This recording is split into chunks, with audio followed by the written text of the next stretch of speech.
Shanti, Shanti, Shanti. Om. Peace, peace, peace. Guru Satguru Shivananda Maharaj ki jai. Rishi Vishnu-devananda Maharaj ki jai. Om Namah Shivaya. Good morning. So this morning I thought I would read from this book. I'm sure most of you are aware of this book, Vishnu-devananda Upadesha. Was put together just a few years back, and it's a little bit like the Shivananda Upanishad. There is an excerpt of Swamiji's satsang on one side, and then some beautiful picture of Swamiji on the side. Just having this book in my hand now, I just have an image of Swamiji coming to me. One of the staff here at the camp, he would go every day on a pilgrimage in the camp, and there's many little shrines and statues everywhere. And one day he went for this pilgrimage in the wheelchair. In Bharata, one of you were pushing the wheelchair, and he had that book on his head like this throughout the whole tour. And he said, this book for me are like the sandal of Lord Rama in the Ramayana, when Rama is exiled to the forest, and Bharata, the young brother, has to take over the kingdom. He says, I don't want to take over the kingdom, but Rama tells him, you have to take over the kingdom in my absence. And then Bharata says, and I will put your sandals in the thrones, and every day I will prostrate to the sandals, and I will feel that you are running the kingdom. So Swamiji was referring to this beautiful episode in the Ramayana, and he was carrying the book on his head like this, like the sandals of Lord Rama, and then he used that book so much to get the connection with his master, Swami Shivananda. So this book was made a little bit following this format, and it's divided in chapters. I'm going to read from the last chapter, which is called Final Instructions.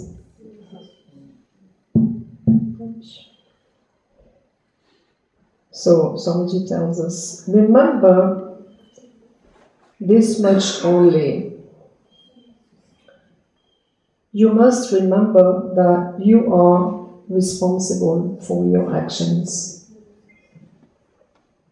Simple instructions, but this was an instruction that reminded us ever and ever again, because that's really the basis of understanding of life. When you understand, it's up to me. I am responsible for my life.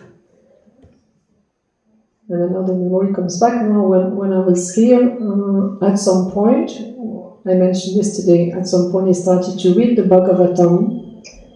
And in the Bhagavatam there is a part about prophecies for the Kali Yuga. What will happen, what is happening in the Kali Yuga, and all the negativity which is developing more and more as a result of our own actions, obviously. And Swami Vishnu would read very often from this, and then he collected some material and he put together a little book called Karma, Reincarnation and Disease. And the material of that book was quite strong, because it was describing, as it is described in the Bhagavatam, if you do such negative action, this is a result that you will get in the next incarnation, or you will have this deformity in the body, and it was described in a very graphic way, quite horrific really. And there was a whole description like this. So Vishnu put this in the book with some pictures even, and it was really the stuff. When we were putting this together, we were not really too sure, because we felt like people are really going to react to this. And then when that book was put together, Swami Vishnu said, well, we're going to send that book to our entire mailing list worldwide. And not only this, he said, we're going to send it to all the presidents and prime ministers of every country imaginable in the world. And I remember, because I was writing the addresses for all these presidents and prime ministers of some unknown countries in Africa I've never heard about. And I was thinking, my God, what are those people going to say when they receive this book? And then, so we sent it like this to hundreds of thousands of people. and with a lot of resistance from our part, from the staff. And I was in the office at that time, and the result came very quickly in the form of phone calls, no? And I had to answer most of those phone calls.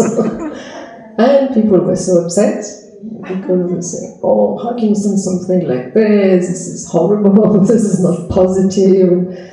But Swami didn't mind. He wanted that message to come across. You know, that look, this is when you do something. This is nobody is to be blamed for the consequences.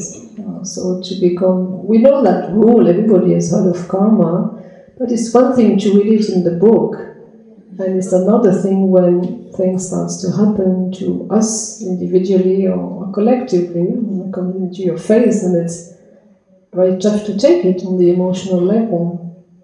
But this was with this lesson, this up to us, really. So we are responsible for our actions. So do not blame anybody for your suffering. God did not create this world for your suffering, nor can you blame anyone else. What you sow, you reap. Never forget that. Then you will work hard for your salvation, because it gives you both tremendous responsibility but also tremendous freedom, that really, if there's no one to be blamed, I'm not the victim of anything, it's totally up to me. So it also gives us a lot of power, that we can do whatever we like, really, with our life. So do not waste a moment in negative living. Beautifully put, no? This negativity is like a waste of our life. And at this point now, considering the situation on this planet, it's a luxury that we can almost not afford anymore, negativity, because it doesn't take much more of it for something quite serious to happen on this planet. So resist the negative action with good action. The simple but so effective method of yoga. Do not focus on the negative, focus on the solution. And eventually transcend the good action also. Yoga goes even further, beyond even positivity, transcending all actions. Go above and beyond action. Reach the transcendent abode. You can escape birth and death and all the effects of karma. Sounds extraordinary, but one can even go beyond karma. That karma is still part of this manifested universe. So in that space, beyond this, is not even karma. Brahma, no karma. Just dive deep into yourself, which is within you.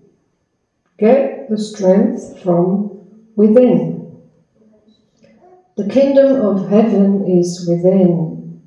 I am that I am. Aham Brahmasmi.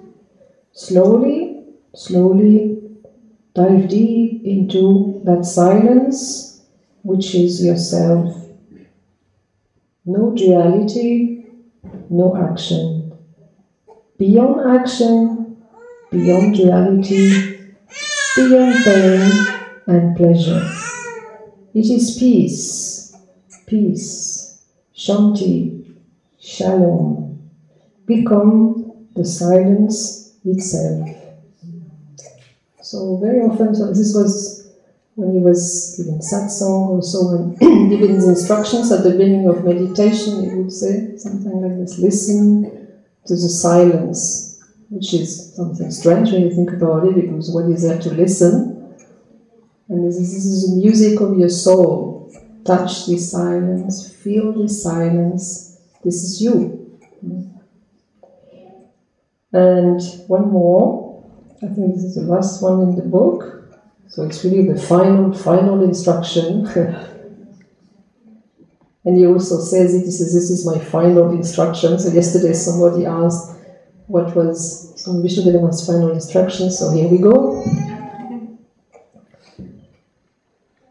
Wherever you are, I will be in touch with you mentally and psychically. It is actually easier and more powerful on that level. That's what he said, is that when I'm not towards the end of his life, when I'm not in my body anymore, I can help more actually, because his body was so finished at the end.